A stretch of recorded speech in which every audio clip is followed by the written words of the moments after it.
somewhere between 6 to 10% of the population in the United States suffers from NPD.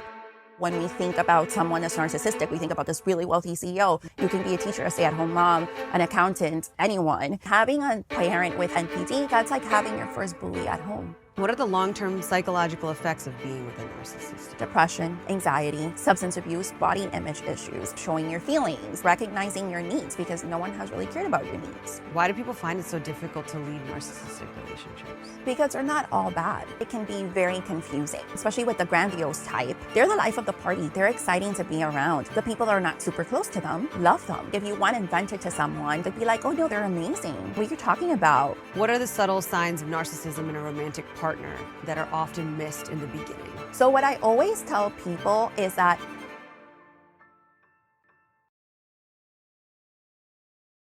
Today we're joined by Genesis Games, a licensed psychotherapist and founder of Healing Connections. She's been quoted in outlets like the New York Times, Time, and the Gottman Institute for her expertise on mental health, relationships, and emotional wellness. She's here to help us unpack what narcissism really means, how it impacts relationships, and what healing can look like on the other side. Genesis, welcome to the show. Thank you for having me. I'm just going to get right into it. Let's do it. Okay. Can you define narcissism for me in clinical terms? So someone that meets criteria for a narcissistic personality disorder would need to have 5 out of 9 different criteria per the DSM. And so the DSM is essentially like our Bible, where you can find any and every diagnosis that exists, research behind it, how to properly treat it, etc. And so people with narcissistic personality disorder tend to have this very grandiose sense of self. So they think they are the best at everything. And they're expecting other people to show that admiration, like, oh my goodness, they're expecting to have like that wow effect in people. Sometimes the obsession can be like power and money and success. Sometimes it might just be being the best at what you do. So I think a lot of times in the media, when we think of someone that has narcissistic personality disorder, like what might come to mind is like a CEO of a company, right? Someone very powerful, wealthy, but anyone can have NPD. You can be a hairdresser and have NPD. You can be a teacher, a stay-at-home mom, an accountant, anyone, and have NPD. But there's a sense of admiration, and I need to be the best, or I am the best. I don't need to. I believe that I am the best at whatever it is that I do. There's this focus on envy, and it might be that others envy me because I am so great, so they want to be like me. Of course, they're going to envy me. Or it might be that I envy them because I think they're getting too close to me. Like I'm up here and they're getting way too close to me and I see them as a threat. There's a sense of like entitlement as well that's very characteristic of NPD. I'm entitled to favors. I am entitled to special treatment. I am entitled to people's like complete attention, resources. So that can lead to interpersonal relationships becoming exploitative and like more one-sided because I think you should be able to do anything that I need you to do for me without understanding like other people's limits and resources and whatnot. Also with NPD, we tend to see a hard time having empathy. It doesn't mean that they don't have empathy at all, but empathy is something that comes hard. So the ability to put themselves in other people's shoes, try to understand someone else's thought process can be a little bit challenging. Therefore, also making it challenging in relationships, making it also hard to forgive. Because part of forgiveness is me being able to put myself in your shoes and think like, well, you know, maybe Nina didn't mean ill by this, but this was kind of her train of thought, right? And so if I have a hard time doing that, it's going to make it difficult for me to also be able to forgive. Wow. What's the difference between a narcissistic individual, I don't want to say the wrong words here, between someone who's self-centered? So self-centered sometimes is developmentally appropriate. So like if you think of teenagers, they tend to be self-centered, but it's part of their process of exploring who they are and their identity. And so in that kind of setting, a level of self-centeredness is to be expected. And that's one of the reasons why we wouldn't diagnose someone with NPD under the age of 18. So that's not, well, I guess I could see that. I mean, I've had well, we're going to find out on the show who I think the people have it or they don't have it. But yeah, kids are self-centered, but I've never really seen a kid display more than that I would consider to be. I've never like looked at a child and thought, oh, it's a narcissistic child. Well, and typically because they don't have the resources to do that. At the end of the day, they are kind of living life based on their parents, and parents make ultimate decisions. But also there's like this developmental appropriateness of like, I should focus on myself and explore who I am and create my identity. And a lot of times that can come off as being self-centered. Someone that's self-centered might be self-centered in certain relationships. So maybe in their romantic relationship, they're self-centered, or they are self-centered at home with their family of origin.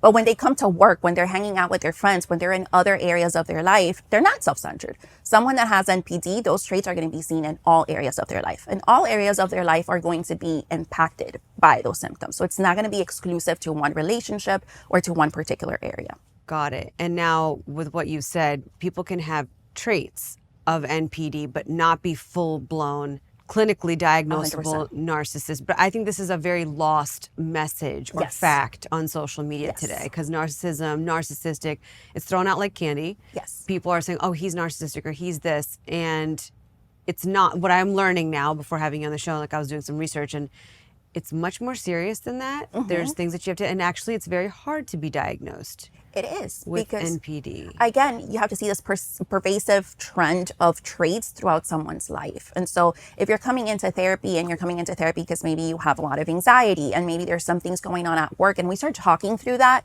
maybe there's like some self-centered traits that I noticed. Maybe there's a trait here and there, but to be able to qualify the 5, I'd probably have to work with you for a while to be able to pick that out. As you open up about family and you open up about other things outside of like your anxiety and work, which is like what's bringing you to therapy, then I might be able to like put the pieces together. But if I only see you for a few sessions and we only focus on the anxiety that you have now surrounding work, it would be really hard for me to be able to come to that diagnosis. How many traits does someone have to have? 5 or 9? 5 out of 9. Oh, 5 out of the 9. What are those 9? Or is that what you went through in the beginning? It's basically what I went through. It's basically those. Okay, got it. What's the difference between a healthy self-esteem and narcissism? So someone with a healthy self-esteem understands their strengths and accepts their weaknesses, right? So they can be confident in those strengths. They can acknowledge that they have weaknesses, but they're not ashamed by those weaknesses. They understand that no one is perfect and that other people's, their weaknesses are going to be other people's strengths, and that's okay. That's not a threat. That's not a challenge to who I am. They have a very strong sense of self, of who I am, what I like, my preferences, my values, etc. It's funny you say that, because you're right. I think, because when you were talking, I'm like, self-centered or healthy self-esteem, I don't know, because I can pick a lot, even myself, you know, and I'm just like sitting here like, okay, this doesn't sound too good for me, right? But I get it. Like, you have to be able to say like, no, I really am bad at these things, or this is where I need some help, or this is what I need. And I also acknowledge those in other people, you know, but even if I'm like obviously naturally maybe thinking about people in my life, and I'm like, no, okay, I see it. Like, I mean, our self-esteem varies, right? So not every day we're going to wake up and have the same level of self-esteem. Right. It's kind of on this dimension, this scale. And it depends on where I am, what you're doing, and you know, like who you're interacting with. Absolutely. Is it at work? Is it at home? Absolutely. Like, it's never just like one way. How do we identify the spectrum of narcissistic behaviors from mild, moderate, severe, then all the way to a full-blown disorder? So I think a big part of that is insight. So again, a lot of us can display narcissistic traits in certain moments in our life, depending on the context, right? We might feel threatened. We might feel very insecure. There might be something going on in this specific context that might trigger me to act in narcissistic ways, right? But once I step away, I'm able to look back and be like, Genesis, like that was not you, right? Like that's not who you are, the way that you carried yourself. That's just not you, that you were feeling some kind of way. And so I can move myself from the situation. I can reflect on it and I can understand that's not who I am, or that's not who I want to be. So there's insight, maybe not in the moment, but later. Someone that has NPD, there's a lack of that insight. There's a lack of like what I did was wrong. There's a lack of me overstepping your boundaries. I don't understand that concept of overstanding boundaries because I think I should have this preferential treatment. Aren't there 2 types of narcissism? What is it? Grandiose and vulnerable? Correct. So grandiose is the one that you would find in the DSM-5. It's the one that has the most research. It's the one that is most known, that has been there forever and ever. And vulnerable has gotten a lot of attention as of more recently. And so at the core of narcissistic personality disorder, whether you're grandiose or you're vulnerable, there is this lack of self-esteem. Now, the person that has the grandiose type, they're like overcompensating for that. And they're not necessarily conscious that there's this lack of self-esteem and this lack of like self-identity. Their whole mission in life is to overcompensate for it, but it's there at an unconscious level, if that makes sense, right? Someone that has vulnerable narcissism, that is going to, they are actually aware, like they are aware that they feel like they're not good enough. They are aware of their flaws and very ashamed of what they perceive to be their flaws or their weaknesses. They are very aware of where they are lacking, and they're very hard on themselves for that they are lacking. So there's not lack of self-awareness when it comes to that. However, how that one can play out is more of like guilt tripping, more of, expecting people to cater to you, but to cater to you because poor me. So victimhood. Exactly. So versus cater to me because I'm amazing and you should be wowed by me, it's more so cater to me because poor me. Can you explain more what grandiose is versus vulnerable, though, in terms of like just like a one sentence definition? Like grandiose, they're more what? So grandiose are more, I want to say delusional, but I want to say delusional very loosely, but they have this very grandiose image of themselves and what their life and their relationships and their careers should be. And they're sticking to that and holding that to dear life. And is it safe to say that these people are loud? When I say loud, I mean like they'll walk into a restaurant and command people's attention by like maybe picking up the tab everywhere, or like buying their girlfriends or boyfriends expensive gifts, or like just like really out of the ordinary things that they consistently do, but with everybody. Yes. So you will have that wow effect with everybody, these very big, grand gestures. And Yes. They don't always have to be super expensive. Because again, I think we have an idea when we think about someone that's narcissistic, we think about this really wealthy CEO, but with it, grand gestures within the context. And it would be with everybody. And they'll be very charismatic and very fun to get to spend time with and be around. Those are usually the grandiose types. And vulnerable is kind of just poor me. So more meek, more reserved, not the life of the party. Not necessarily that they don't like to socialize, but not the life of the party, more reserved, more self-conscious. What are some myths about narcissism that you see people believing? So I think one that like anyone that hurts you is a narcissist. And I think this is very common. Like you'll have these different quizzes online. Is your ex a narcissist? Answer these 10 questions and we will let you know. People have all sorts of things that they deal with in life, right? And again, we can all at any point in life display some narcissistic traits. And sometimes it's somewhat healthy to have some level of self-centeredness in our life. Sometimes we focused on so many people and left ourselves last, and we're like, hold on, in this period of my life, if I want to heal, I need to shift that attention to me, right? So there's levels of that is healthy. There's definitely levels that are not healthy, but that still wouldn't qualify someone to be NPD, because again, it's not about that one relationship and that one experience that they had with you. It's about globally their whole life. And the whole person as like a thing in all areas of their life, which is very hard, I guess, for therapists to diagnose. No? I think it takes people being in therapy for a while and having a little bit of insight in how they are, what they're coming for, and even their own reflections of what's going on in their life. I think if you've met with someone for a little while, you'll start picking up on things. What are the, just to get into some statistics for like, how many people have you seen in your career that are clinically diagnosable with NPD? So that meet all the criteria, I would probably say less than a dozen. Wow. But, and as far as like their presentation and what I've been able to experience with them in therapy, right? Statistically, the literature says that there's somewhere between 6 to 10% of like the population in the United States that suffers from NPD. But like with anything mental health, I always say that that's probably a lower percentage than reality, because not everybody is going to therapy, right? So if you're not going to therapy, you're not being counted. Right, right. We're going to shift to the romantic side of things now. What are the subtle signs of narcissism in a romantic partner that are often missed in the beginning? So what I always tell people after like a breakup and coming out of a narcissistic relationship is that people don't carry like red flags and like a little sticker that says, I have narcissistic traits, or, I have mommy issues or daddy issues. People don't have like the little sign on their forehead, right? So I think there are subtle things that we can start noticing, but it's not necessarily going to be in the relationship between you and I, but it's more so going to be how that other person treats other people. Oh, so in the beginning, you want to see how they treat the other people in their life. Yes, because everyone is in their best behavior when they were meeting someone, right? And we're showing our best side, our best self. So will those signs come up in the relationship eventually? Probably. I mean, yes, but it might take a while for you to see that. I think the focus should be more on how they treat other people. How do they deal with inconveniences? So like, how do they treat their family members, their siblings, their parents? Maybe the waiter or waitress 100%. When you're out. That's a good piece of advice. How does love bombing work? So love bombing is another buzzword. Okay. But I say that because I feel like narcissistic type people love bomb in the beginning. Yes. But I think it's also been kind of misinterpreted, because I think we've gotten to this place where anybody that is expressive about their feelings, we would be like, oh, you're love bombing me. And some people are just very comfortable expressing themselves and expressing the way that they feel. And so that's not love bombing. Love bombing would be where the person doing it is trying to secure a special place in their lives, right? So I want to know that I am like the most special person in your life.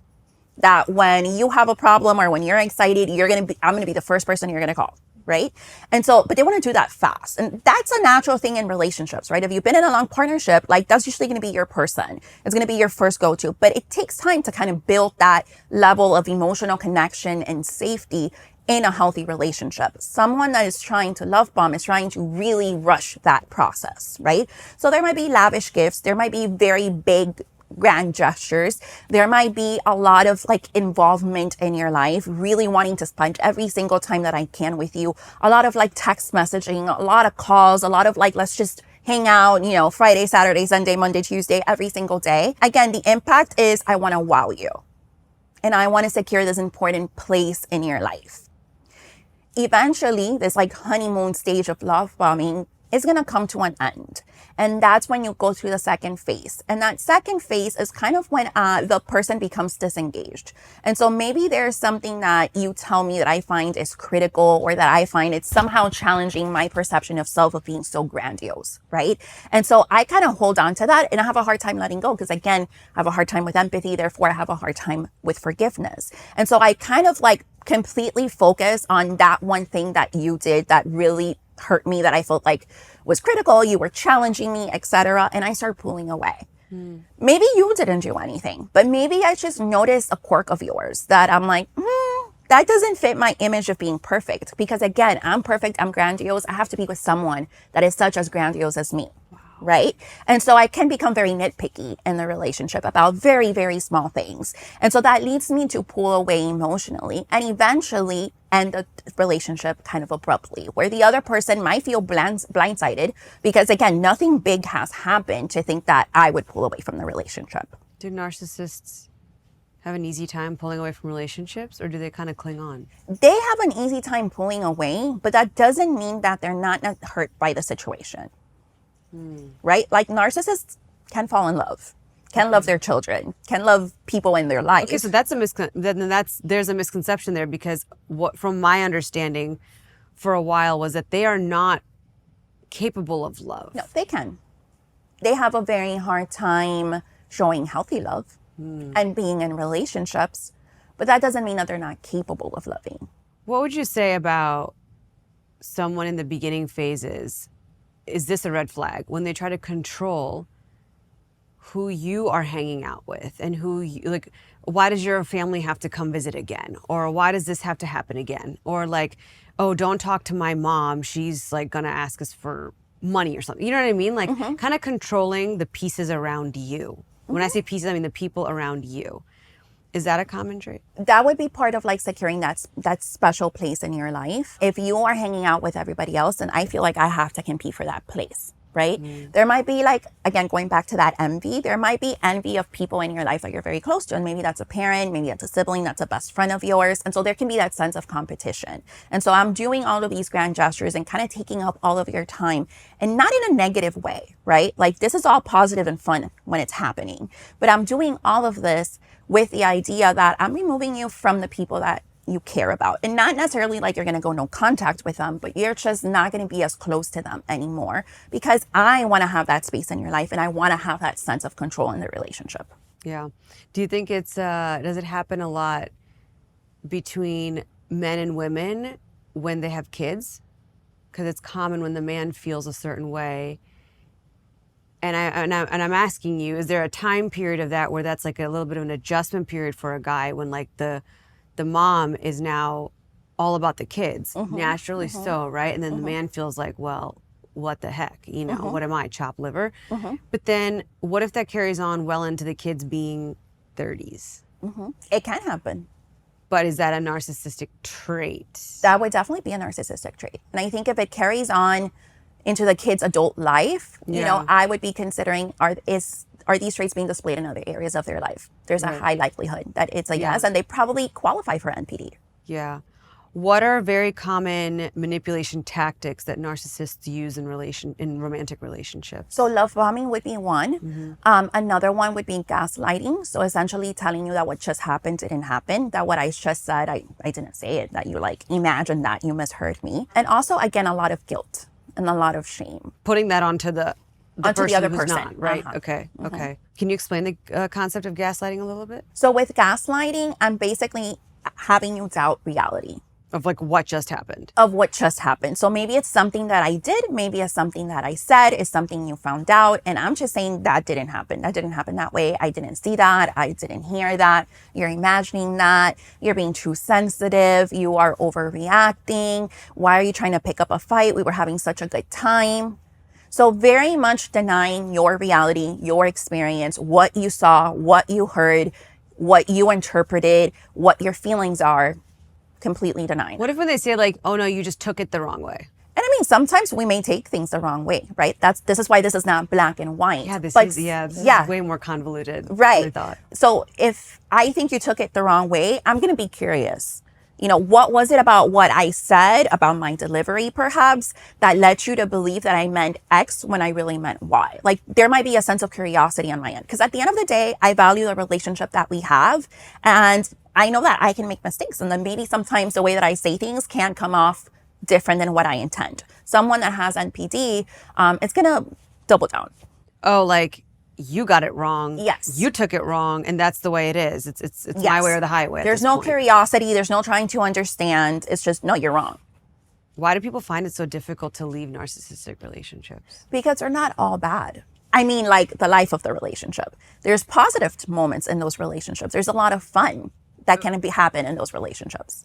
What if as someone who's on the outside looking in, there is no fun and there is nothing positive about that relationship? Isn't it at some point the person who's in the relationship who's not displaying these narcissistic patterns or behaviors, it's like something's off there where they don't know how to step away? I think that it can be very confusing, right? Because again, especially with the grandiose type, they're the life of the party. They're fun. They're exciting to be around. People love them.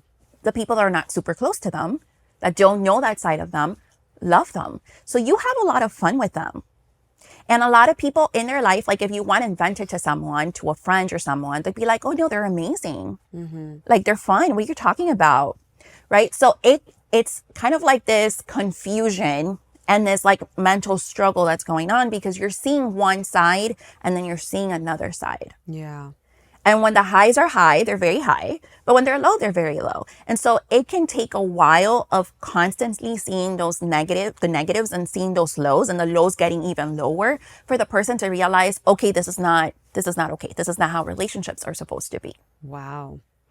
How does trauma bonding develop in relationships like this? I think a lot of times it has to do with the things that the couple goes through together. And a lot of times the partner that is not displaying the narcissistic traits, they feel like they have to come and save the day.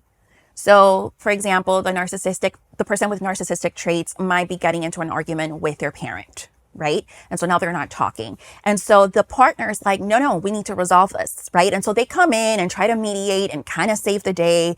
And that's kind of like the role that they will continue to have in this relationship, is to kind of save the day from their partner's like outbursts, like anger outbursts and whatnot. And so this like creates this bond because it's almost like this machine that works together. The person with the narcissistic traits gets off with a lot of things because the other person is coming and saving the day. But coming and saving the day makes the other person feel better about themselves.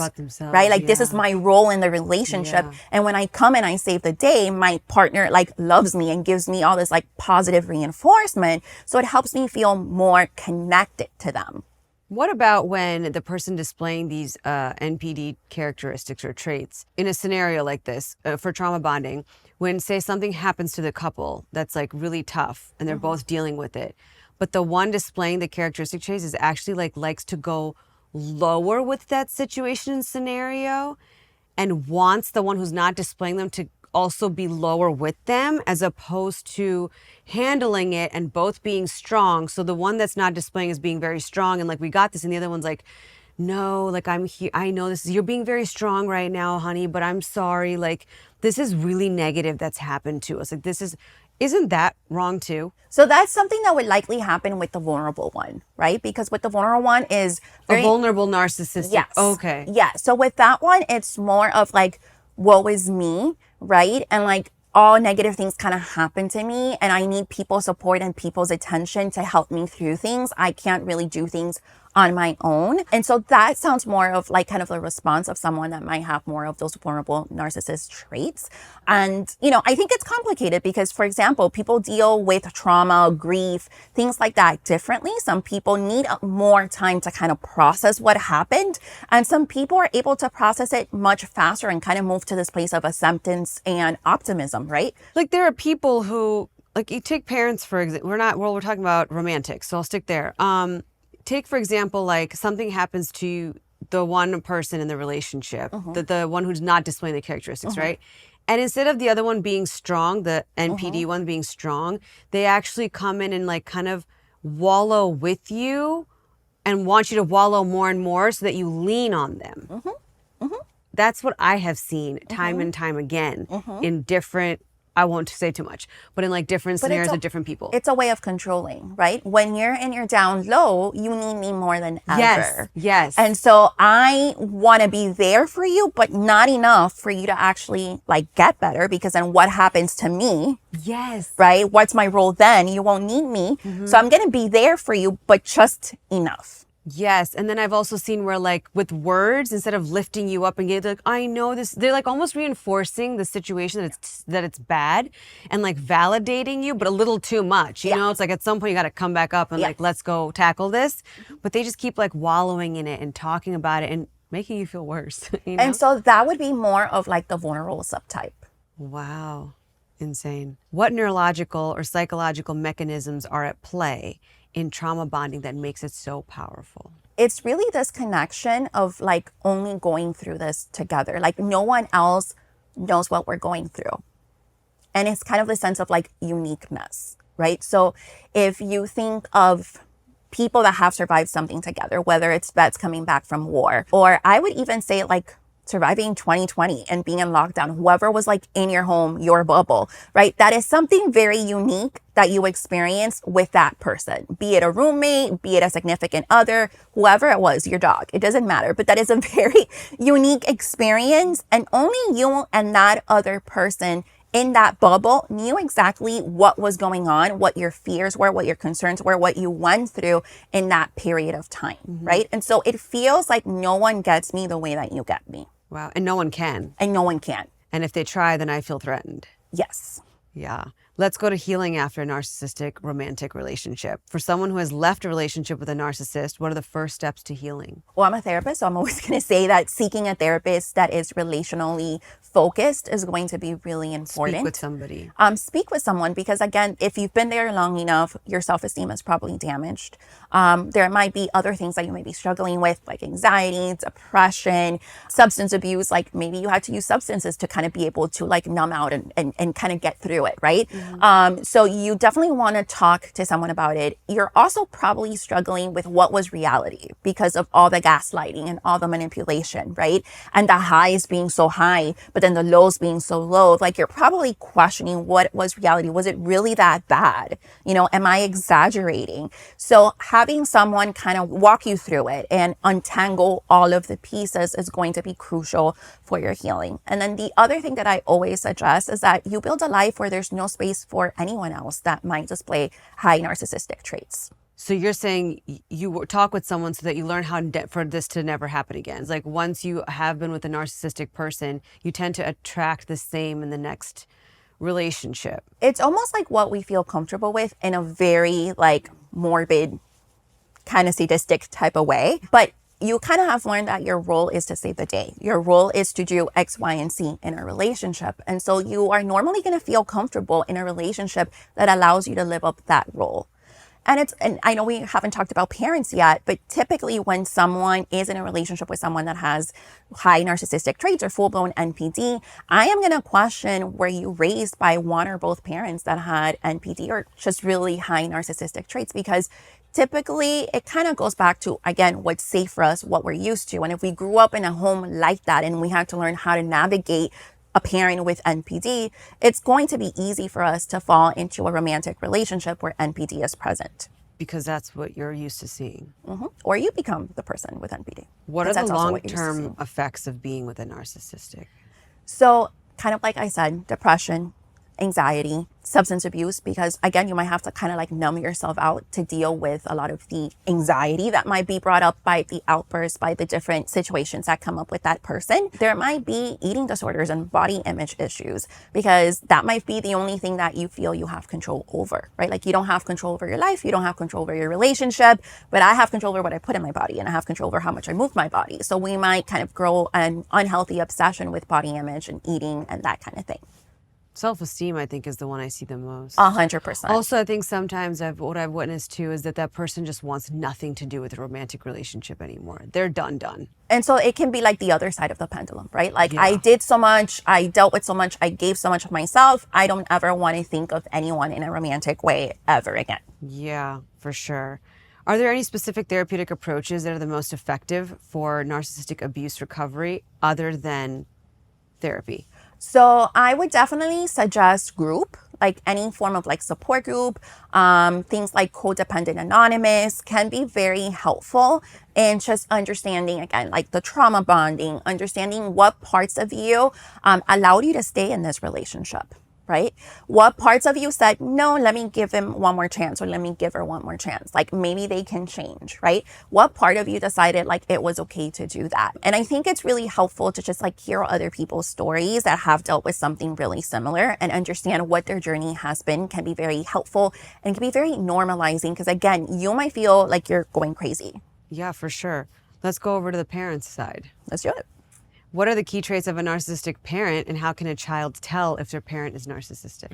There's always this attempt to like save the image of your parents, even as an adult. It's a very common trend that I see. People will throw like their exes under the bus, they'll throw their current partners under the bus. But when it comes to parents, like we really care about how other people see our parents. And so it can be really hard for children, even as adults, to be able to reflect back and think, mom was narcissistic. Mom had some strong narcissistic traits, or dad had some strong narcissistic traits. Like the way that they treated me, the way that they raised us was not healthy. They were definitely very much focused on themselves and did not put our best interest, as their priority. Is that a flag for you when you see someone not being able to openly talk about what they feel their parents did wrong? Yes. How does narcissism in a mother differ from a narcissism in a father? So I would say that in a mother, you're probably going to have more of the guilt tripping and more of like, honey, I'm sorry, I didn't know. I was just Yes. trying to do the best that I can, Yes. sweetie. Like, Yes. well, this is just what happens, and this is how you have to handle this situation. Like, almost kind of like going down there with you, validating you, but not validating you at the same time. Yes. Or like, I'm sorry if I But I'm hurt not you, sorry. but I'm not really sorry, Yeah, right? yeah. So you're probably going to see a little bit more of that. It's going to be more in the like day-to-day relationships. I think with dad, what you tend to see is more of like a distance. And what I mean by a distance is dad might be so self-involved in his life that he's not spending a lot of time with his children. He's not spending a lot of time at home. Moms tend to be the default parent even in 2025. Right? So moms, you're probably going to see it more in the day-to-day interaction and more in like the guilt tripping and having a hard time like taking accountability, getting very defensive if you provide any sort of feedback. You're probably going to see more of that with mom. Not that dad can't have some of that, but you're probably going to see more of that with mom. With dad, it might be like, I'm working and then I'm going to happy hours and then I'm going to work events and then I'm going on a guys trip for 2 weeks and I'm just living my life and doing the things that I care about and that make me feel this sense of grandiosity, but I'm not really considering my children too much. What about a parent self-reflecting on themselves to see if they are narcissistic and are actually hurting their children's development?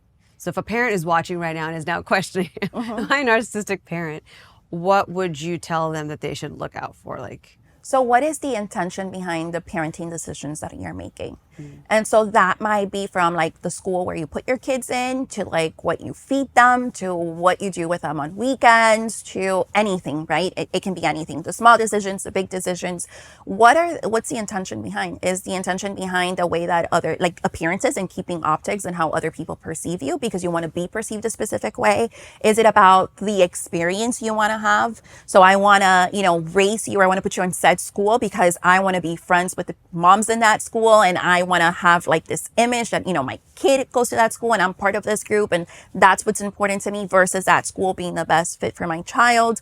Am I getting defensive when my kids come and give me feedback? So let's just keep going with the school. If my kid says, Mom, like, I really don't like the school. I'm being bullied. I don't feel like I fit in. I much rather go to this other school.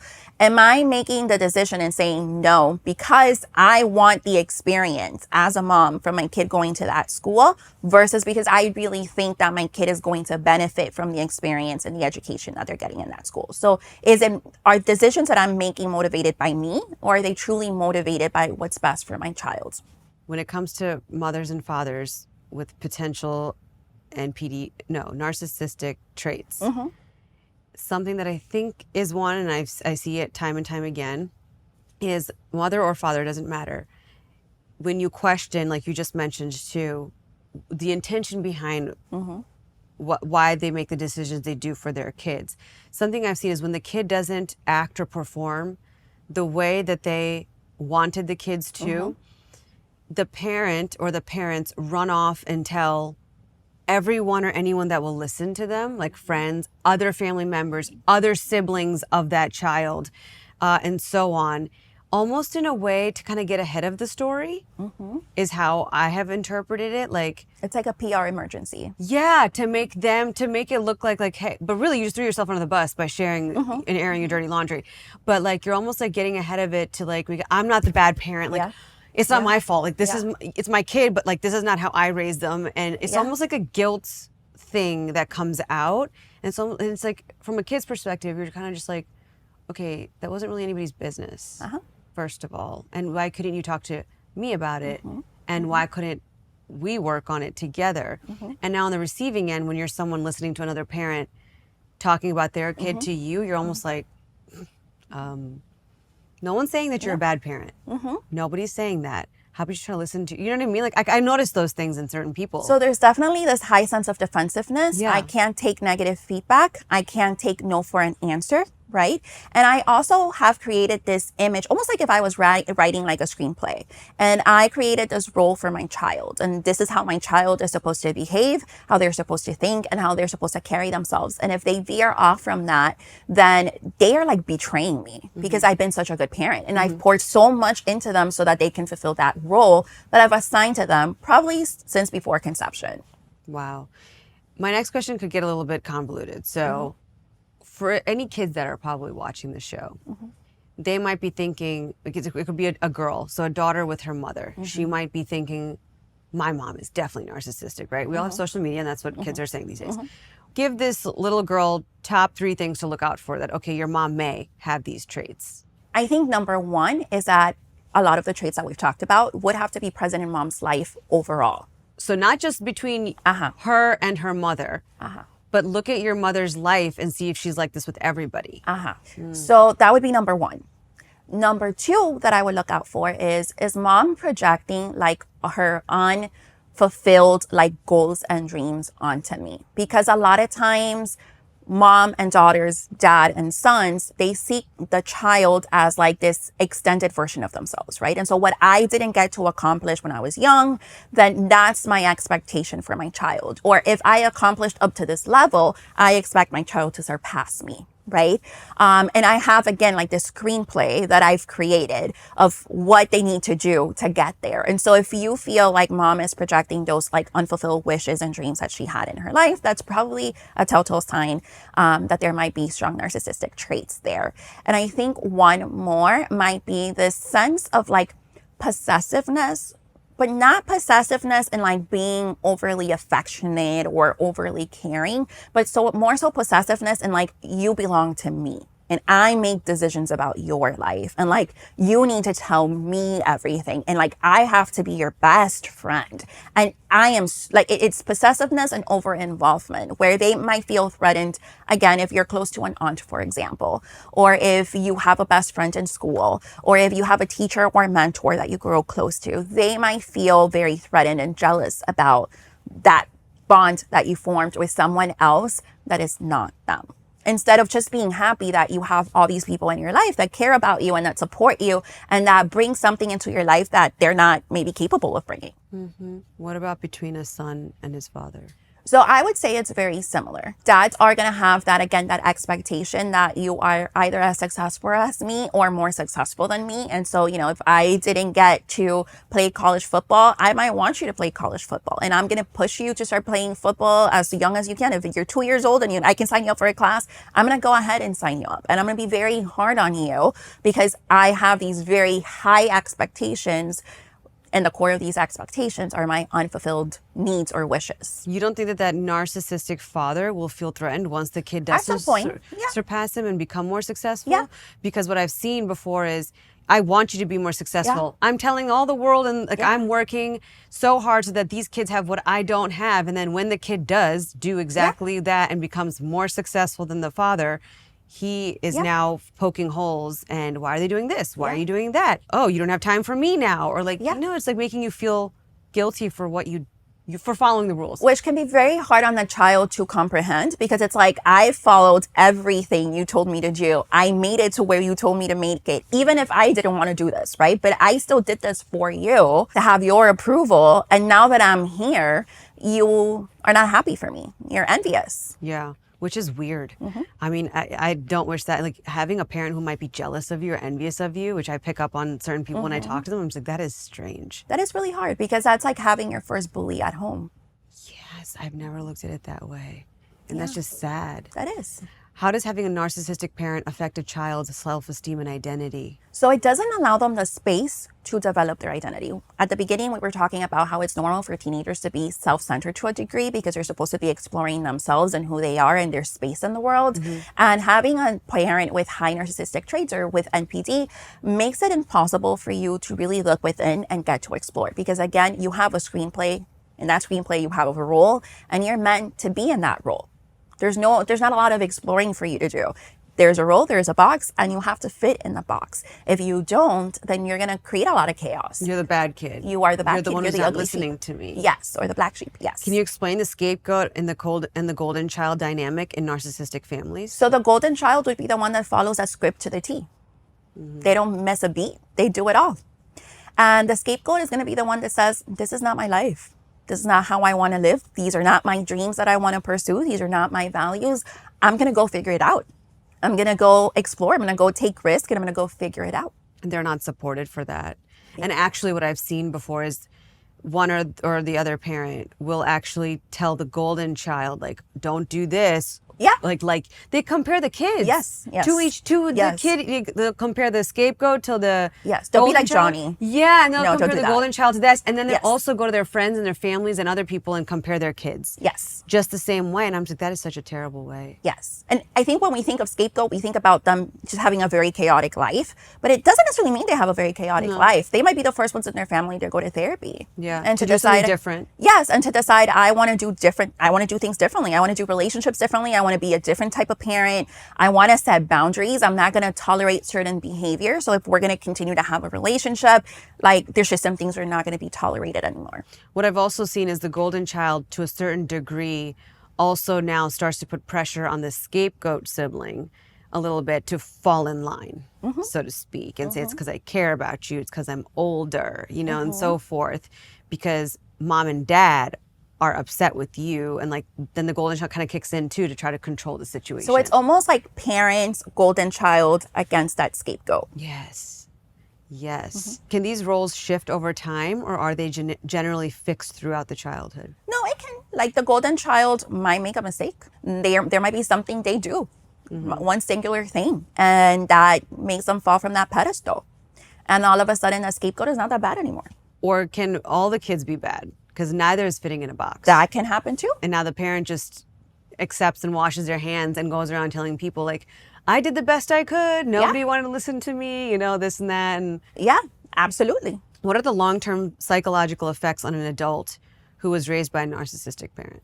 So I would say very similar to the side effects of a romantic relationship. Okay. Low self-esteem, lack of identity and understanding oneself, having a hard time with relationships. So having a hard time showing your feelings and being vulnerable and expressing those, having a hard time recognizing your needs because no one has really cared about your needs, right? So having a hard time understanding those, expressing those, having a hard time with boundaries because most of your life, those boundaries have been trampled upon. So you really don't know how to set a boundary properly. And then things like anxiety and depression and substance abuse and like eating disorders and things like that are also going to be more prevalent. Something I've seen, why do some kids of narcissistic parents become or don't have struggle with self-worth, and then others are perfectionists? So they're both the same because at the core of a perfectionist, there's the sense of I'm not good enough. Now, the perfectionist is trying to overcompensate their entire life, right? They're not putting themselves in situations where they wouldn't be good. And so that means they're letting go of a lot of opportunities that might come their way and kind of limiting their life because they want to be perceived as perfect, as the best in everything. But they deeply struggle with the fear of I'm not good enough and other people are going to catch on to that. Yeah. Right. And there might be people with low self-esteem who are not trying to be perfect and are not overcompensating. They're just like, I really struggle with these things and I really I feel worthless. I don't feel great about myself, but they don't have the overcompensation piece. They don't take action towards trying to prove themselves. No, I mean, they might do things to help boost their self-esteem, like they might go to therapy or they might do things that, help them boost their self-esteem, but it's not to the level of a perfectionist. What protective factors might help some children emerge more resilient from their narcissistic upbringing? So I think having like an adult in your life, whomever that is, that accepts you for who you are, that sees you, that hears you, and like is there with you. Like an aunt, an uncle? That can be an aunt, an uncle, that can be a coach, that can be a mentor, that can be a teacher. That can be any adult in your life that sees you for who you are and encourages you to be who you are and to have a voice. And if ideally they have more people, right? And in a perfect world, those would be their parents. But even if it's not both parents, if it's just one parent, or if it's an outside of the family adult, having that one person can really make a difference because it kind of goes against everything that they know. It's the exception to the rule. The rule for them is I can't set boundaries. I can't think for myself. I can't make decisions for myself. I have to like work for love and approval, right? Like that work might be getting straight A's. That work might be being the best in, my team, whatever it is, depending on the age of the child. But they might feel like they need to work for love. And this one person is the exception to all of that. That person is saying, you're great. You're great for just being you. I'm here for you. I hear you. I know you have flaws and like we can work on those flaws, but like I accept you with those flaws. You also have all of these strengths that are really great and they see them for who they are and provide that sense of acceptance. So it has to be an adult. Yes. What if they don't have that? What if the parent or the parents have alienated the kids from having other adults in their life? That makes it really hard because then that's all they know. Yeah. Right? They don't have an exception to the rule. They think that that's what's normal and healthy in loving relationships. And again, that's why a lot of times the child growing up with a parent with NPD is probably going to end up in romantic, even friendships, even work relationships where there might be high narcissistic traits because that is all they know if they haven't had an adult that has modeled a different way of being. Setting boundaries and healing. For someone who has grown up with a narcissistic parent, what are the first steps to establishing a healthy boundary? So I think you have to really imagine what a realistic relationship would look like with that parent. I think a lot of times like your inner child says, I want to have this very close relationship with my parent. I want us to be best friends. I want us to go out for brunch. I want to like just be able to chit chat with them and have this very close emotional bond. That might be what you see your friends and maybe even your spouse have with their parent. So you are wanting that. But most of the time, that's not realistic. And so it's getting really clear on what a healthy, realistic relationship is going to look with that person.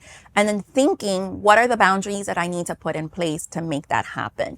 And the biggest thing with boundaries is I'm not just telling you like, you're not allowed to just show up in my house unannounced. You're not allowed to do X, Y, and Z. But I have to know what the consequence is going to be. So if I tell you you can't just show up to my house unannounced and you do, I need to be ready with a consequence and I need to commit to that consequence.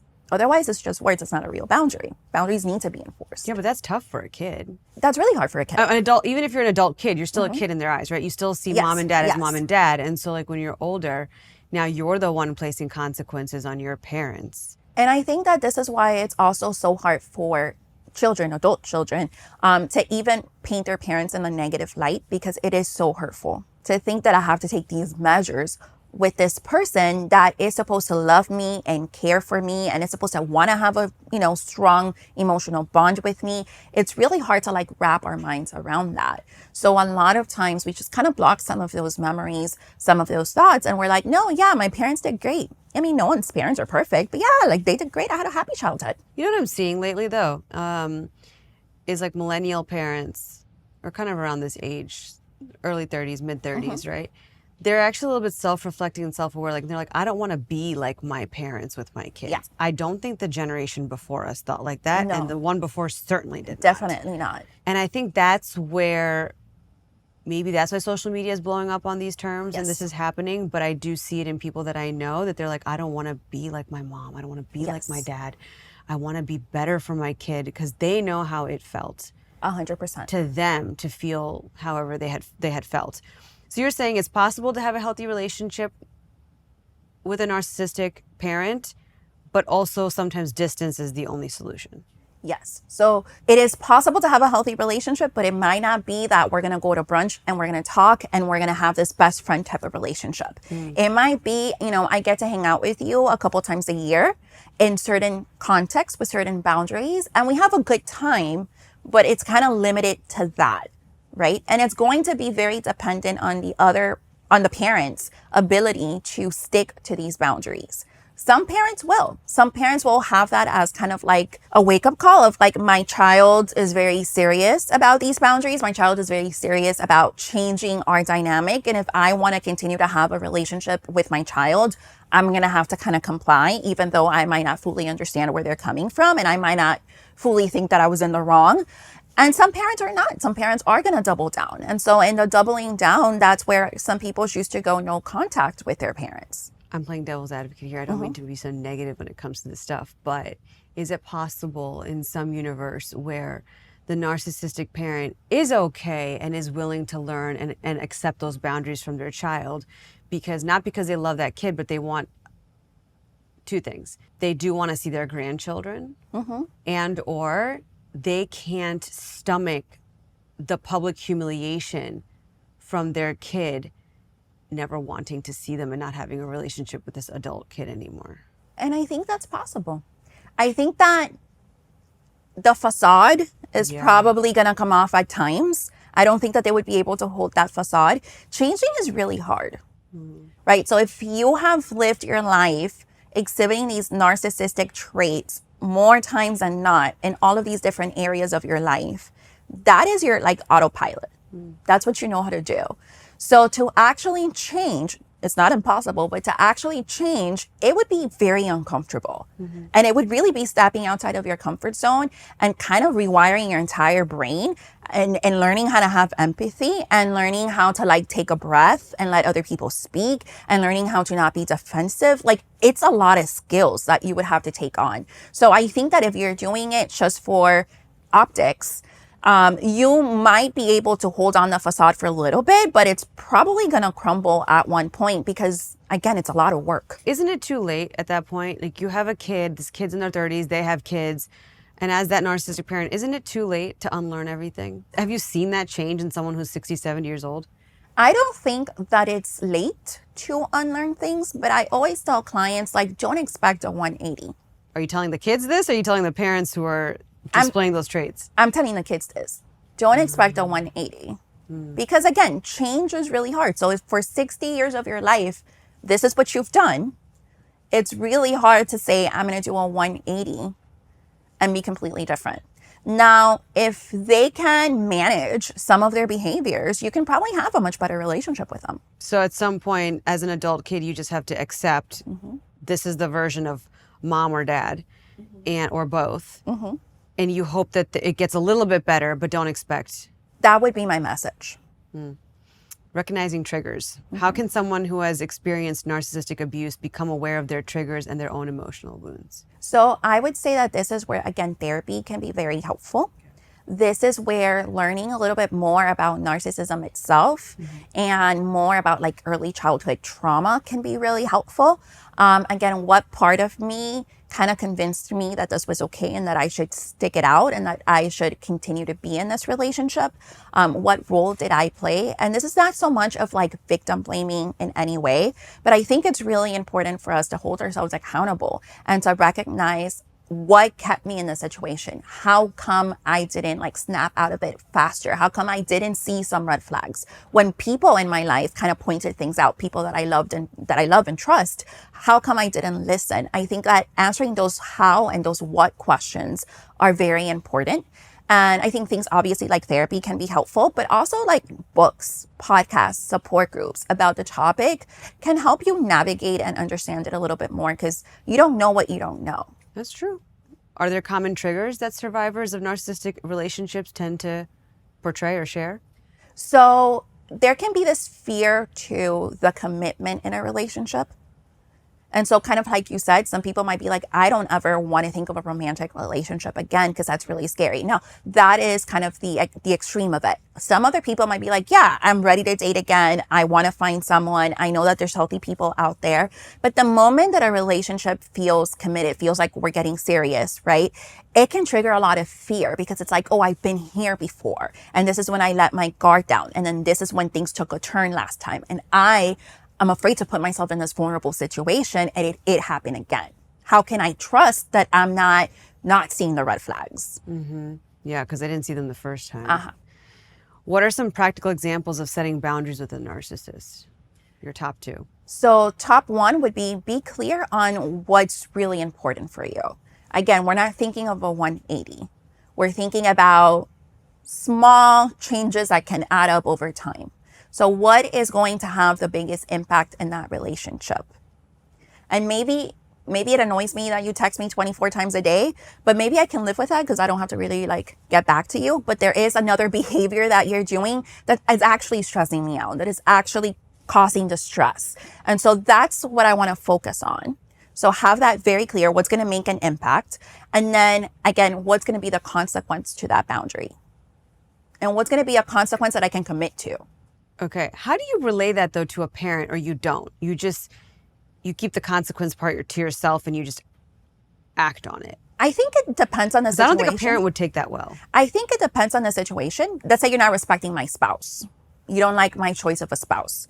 And so this is maybe one of these big things that you need to respect for us to have a relationship. Again, it's not going to be a 180, but you have to accept that this is my spouse. It might be like, if you are disrespectful to my spouse, if you're going to speak illy of my spouse, we're not going to be able to talk, or I'm not going to be able to bring him or her around anymore. Which is less of me now. Or you're not going to be welcomed in our home that we share. So cause effect. So that's how you just, you relay this. How should someone handle the inevitable pushback when first establishing these boundaries? So expect it, because no one likes boundaries. Even people that don't have NPD, we don't like boundaries. Like, we like to just kind of get away with what we can get away. Well, you get a little offended, right? Yeah. Like a little hurt. And it's just like, what? And especially if someone didn't speak up this whole time and it was acceptable behavior, now all of a sudden out of nowhere you're switching up on someone. Yes. I could see that being kind of like, wait, whoa. Yes, you're blindsided. Yeah. Right? Yeah. And so if that can be something that can be offensive and hurtful to like the average person, more so for someone that has NPD, right? Okay. So be ready for the pushback. But also know that if this person truly cares about you and truly cares about having a relationship with you, they will eventually come to terms with it and will accept it. They may not love it, but they will accept it. They'll work with you. Exactly. So you don't have to love my spouse, but you do have to be respectful, and they'll accept that they can be respectful. Okay. Do you think the people who actually work, the parents or the relationship individual who is displaying these characters, is actually a full-blown narcissistic when they're actually willing to work and change and do evolve? Because the real narcissistic people don't try to work through it? Again, I think we're in this dimension. And I don't think that we fit in this like clean box of like, you're a narcissist, you're never gonna change, you're not gonna love anyone, you're not gonna have empathy. I think sometimes it takes someone that you really care about changing the tune for you to recognize, oh, like if I don't do something about this, again, I'm gonna lose this person that I really care about. Again, it's not gonna necessarily be a 180. It's gonna be something. But it's gonna be something.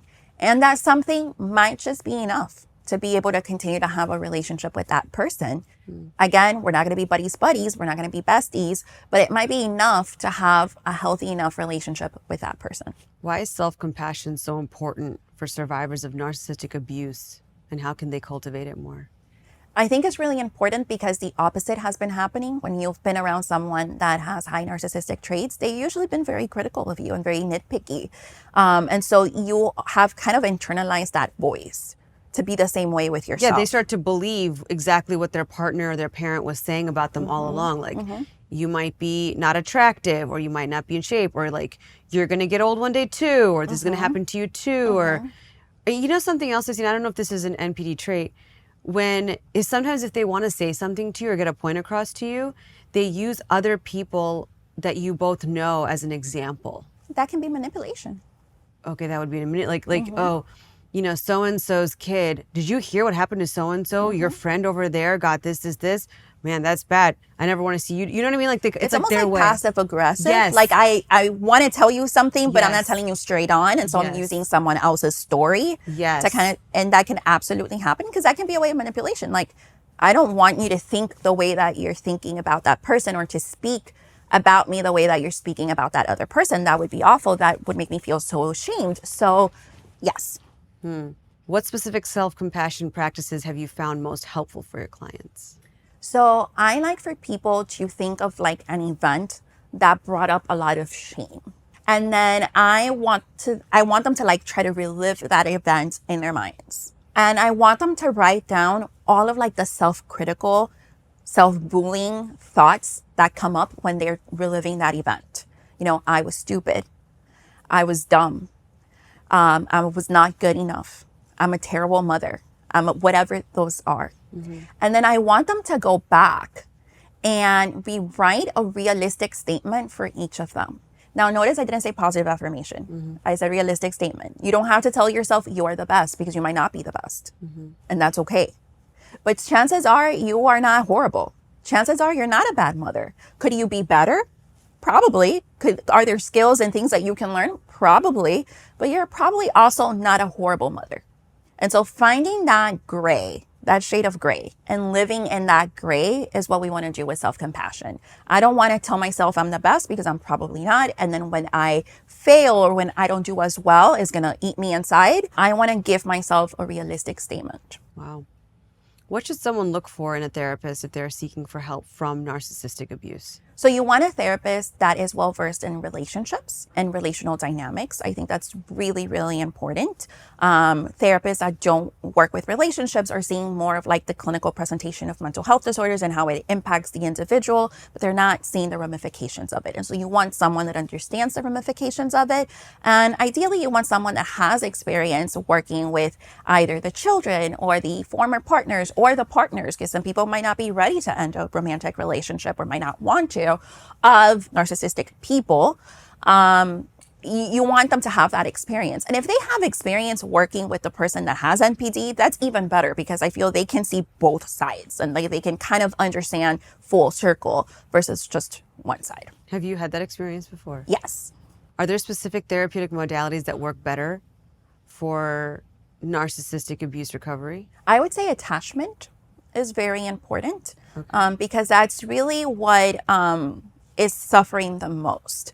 If I have a parent that has NPD, I am not going to feel this secure attachment to that parent. I'm always going to feel like our relationship depends on me living up to that screenplay role that they created for me. And it's also similar in romantic relationships. There's this role of what I want in a spouse and what a spouse should look like and what their role is going to be in my life. And if they veer off from that, they're not they're not it, right? And so it's going to be really important to work through those attachments so that we do not fear commitment in the future, so that we do not fear rejection in the future. And we can be more confident and more secure when we're engaging in other relationships. It could be romantic, it could be friends, it could be with our own children. Yeah. What does, say there's a family and in the between the two parents, the father is who was the narcissistic individual. Is it common for that father to be narcissistic towards the wife and the kids? Yes, you answered that question because it's all, you have to look at their whole life. Okay. How does this impact the mother and her relationship with her kids? So a lot of times people will come to therapy and say, I'm here because I have daddy issues, right? And so they'll go on and on about their dad. But then they will say, what hurt me the most was that mom was not by my side, right? Mom chose dad over me. When mom knew that what dad was doing was causing me harm, mentally, physically, you name it, was causing me harm. When I expressed to mom, like, hey, I need help, like this is happening, mom took that side. And sometimes that can be more painful than the actual dynamic with dad, if that makes sense. Yeah, as you get older. Well, what is your piece of advice to that mom now when she's hearing her kid say, why did you choose him over us? Or why did you not stick up for us? Or why didn't you say, like, what would you say to her now when she's listening to that from her kids? To take a breath and not be defensive, to be curious about what was her child's experience growing up in that home. What was their experience being parented by dad, being parented by mom, and to take accountability. Admitting that what they did, like the way they handled the situation was not appropriate, doesn't mean that you're saying you're a horrible mother or that you're saying that you don't care about your kids. You may have done what you thought was best in that situation, right? And it may have come from the best of intentions. Nonetheless, that's not the impact that it had on your children. And their feelings and their reality is valid. So really being able to hold on the defensiveness, really listen with curiosity, trying to understand and taking that accountability. And what would you say to those kids that feel like their mom didn't have their back? I would have that conversation if possible. Because sometimes parents most of the time don't see things the way that children see it, period. But I think even generationally, like you said, millennials tend to really be reflective of how am I parenting my child? How is it coming across? Am I harming them? But previous generations didn't really think about these things. So you're saying those kids should have that conversation with their mom and have that open dialogue, like, hey, you didn't. Why didn't you, or whatever, and then just have a discussion. It's very likely that mom thought in some way that she was doing the right thing and that in some way she was trying to protect them. Yeah. Can you truly heal from the impact of narcissistic abuse? I definitely think you can. I think the road is going to look different for different people, but I think it's definitely something that you can heal from, especially when you have other healthy relationships in your life. What are some signs that you're healing? I think that you are growing more comfortable in your own skin, and I don't mean yes, being comfortable with your body, but also beyond that, being comfortable with you, with who you are. You have a voice. You're not afraid of saying, I want this, I need this. But also you have an understanding of other people. You can have empathy for other people without being consumed by what they have going on, right? So I have this healthy level of empathy for myself. I have this healthy level of empathy for other people. And I can understand that there are healthy people out there that I can be in relationships with. Something I've noticed is people who have broken away from the narcissistic abusive relationship and now are trying to rebuild themselves. To some extent, they start to have these boundaries and this sense of self-worth, like, now what do I need? But to an extreme almost. Like, now they impose this on their siblings, on their parents, on their kids, on their friends. And it's like, no, I'm going to do it this way now. For so long, I've done it X, Y, Z. For so long, referring to their relationship, right? But now they're kind of treating everybody that way. And it's like, no, not everybody's out to get you. So that is almost like leaning towards the narcissistic traits. And that's why I say, when I see But they weren't the one with the narcissistic traits. Well, you can develop them. Right? So you can fall for people that have the traits because that's what's normal for you, but you can also develop them as a result. Just from observing. Just from observing and trying to protect yourself. Because again, NPD comes from this desire of protecting myself. I don't think I'm good enough. So I need to protect myself from other people recognizing that I'm good enough. And so a lot of times It's a self-preservation kind of mechanism that's going on, but it can definitely happen where I now have these very rigid boundaries with everybody, and I have these very rigid expectations with everybody. And maybe those rigid boundaries are valid with that NPD person in my life, but that doesn't mean that that has to be generalized to everybody else. Yeah. Okay. You did touch on this a little bit, but maybe just to summarize a little bit, and maybe you have more, but what resources would you recommend for someone who suspects that they might be in a relationship with a narcissistic person? So a lot of education, because again, I think we don't know what we don't know. And so I think a lot of education and understanding narcissism, understanding the dimension of it, right? Understanding its impact. And then a lot of also psychoeducation on like self-compassion and building self-esteem. Because Are there any groups though that people can go to? so Codependent Anonymous would be a really good one, and you can find those online. You can find those in different metropolitan like cities around you. You can Google it, and you might find some other ones that therapists might kind of like individually run in their practices as well. But you really want to work on that self-esteem, because that's the only way that you're going to be able to shift the dynamics in that relationship or in, future relationships, is by having a strong sense of self yourself. Wow. What would you say the biggest takeaway is about narcissism? It's important to focus on ourselves. A lot of times, and this is maybe more pertaining to romantic relationships, but I think sometimes when we're going through a breakup, a divorce, we're so devastated, we're so hurt. Sometimes we might feel blindsided by it. We kind of shift our focus to the other person and what was wrong with the other person, to not focus on us. So if we can label them with something like NPD, then it's like, well, obviously the relationship was not going to work no matter what I did or didn't do, because this person has this label, and this is, what keeps them from being able to be a good partner and be in a good relationship. But then I walk away from that experience without really learning anything. Yeah. And without truly healing from that. So maybe they do have NPD, maybe they don't. Maybe they were displaying a lot of traits in that season in their life, in that particular relationship, but they kind of outgrow that. Who knows? But I think what's really important is focusing on ourselves and what we can heal inside of us to help us have healthier relationships in the future overall. Do you think a true narcissistic individual who hits all 5, 6, 7, 8, or 9 of the traits can be a very successful individual in life, in like relationship, career?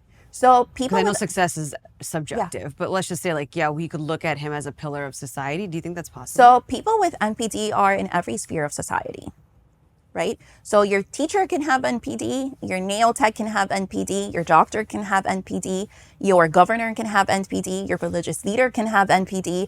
Anyone in any sphere of society can have NPD. And so they can seem and be successful maybe by the measure of like fame and accolades and having people that look up to them and follow them. They can have success in that sense, right? It can be the principal of school. Like they can have success in that sense. They're always going to have troubles with their relationships, with those intimate relationships. They might be great with acquaintances. They might be great just, in a room full of people, kind of networking and talking to people, because they can be very charismatic and they can be very good at kind of like reading the room, right? But when it comes to being in an intimate relationship, being vulnerable with someone, being with someone long term, someone that really knows you, that's where they're going to have trouble. So they're going to have trouble with siblings. They're going to have trouble with childhood friends. They're going to have trouble with a significant other. They're going to have trouble with partners because they can't fake it with them 24/7. Yeah, that facade, it comes down at some point, right? How does our society value narcissism? And so this is a point that makes it a little bit complicated, because here we're saying if you want to have healthy relationships, you should steer away from narcissistic traits, right? But in society, we tend to value a lot of that. We tend to value people focusing on themselves. Someone will maybe end a relationship and say like, oh, I ended this relationship, they were great, but I had to focus on myself, right? I had to focus on me. And we're like, yeah, like go do that. That's great, right? People will say, I did X, Y, and Z because I need to focus on me. I need to do me. I need to do what's best for me. Me, without any awareness of how what I'm doing impacts other people. But we tend to clap for that. We tend to say, yes, do that. Take care of you. Worry about you. Other people will figure it out. And again, in certain phases of our life, that might be what needs to happen. And that's okay. But if that's a mentality that we're carrying all throughout our life, that's not healthy. But that again is usually what we're saying. You got to do what you got to do for you.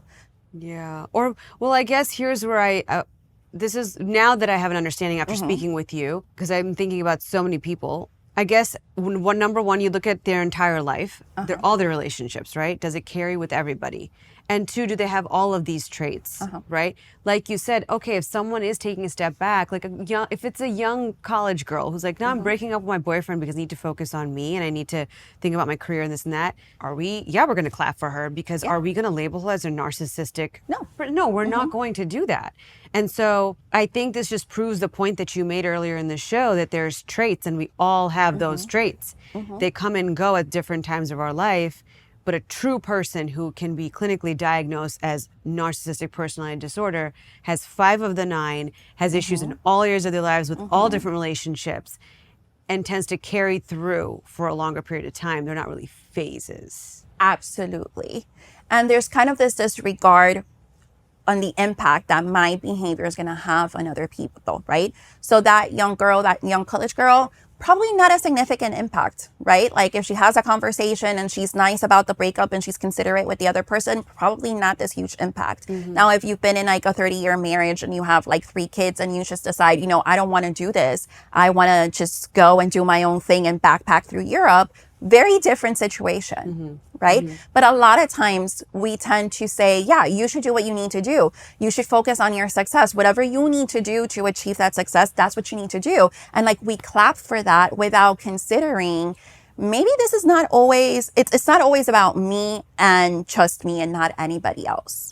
Are there more narcissistic females or more narcissistic males? So that's a very interesting question because I think that when we think about movies and just the media and how narcissism is portrayed, we usually think of a man. But studies have actually shown that it's pretty even out. So there was a specific study that gave assessments to about 270 people, both men and women, and they saw that both men and women, close to 50% could display these narcissistic traits the same way that 50-50 they can display emotional dependence, which would basically be like codependent traits.